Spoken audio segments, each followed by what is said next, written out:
বড়সড় দুর্ঘটনার হাত থেকে রক্ষা পেল শিলিগুড়ি পুর নিগম। জানা গিয়েছে, বিদ্যুৎ সংযোগের অতিরিক্ত চাপের ফলে অগ্নিকাণ্ডের ঘটনা ঘটে পুর নিগমের জেনারেটর রুমে। যদিও দমকল কর্মীরা আসার আগেই পুরকর্মীদের প্রচেষ্টায় আগুন নিয়ন্ত্রণে আসে। সকাল আনুমানিক 11টায় শিলিগুড়ি মিউনিসিপ্যাল কর্পোরেশনের সকল কর্মীরা প্রতিদিনের মতো ব্যস্ত ছিল। ঠিক সেই সময় জেনারেটর রুমে আগুন দেখা যায়। কর্পোরেশনের জেনারেটর রুমে বিদ্যুতের অতিরিক্ত চাপের ফলে মেইন বক্সে আগুন ধরে যায়। সকল পুরকর্মীদের প্রচেষ্টায় আগুন নিয়ন্ত্রণে আসে। শিলিগুড়ি পুর নিগমের বিদ্যুৎ বিভাগের অতিরিক্ত ব্যস্তকার দেবব্রত মজুমদার জানান, আগুনের তীব্রতা বেশি ছিল না। কোনো বড়সড়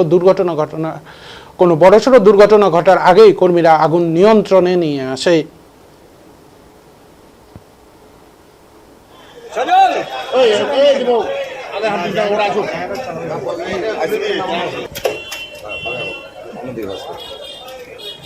আর আধা ঘন্টা আগে ঘটনাটা ঘটেছে, তো ওভারলোডেড হয়ে গেছে, ফিউজ জ্বলে গিয়ে শর্ট সার্কিট হয়ে একটু ইয়ে হয়ে গেছে। না কিছু হয়নি, আমরা নিভিয়ে দিয়েছি এখন সাথে সাথে।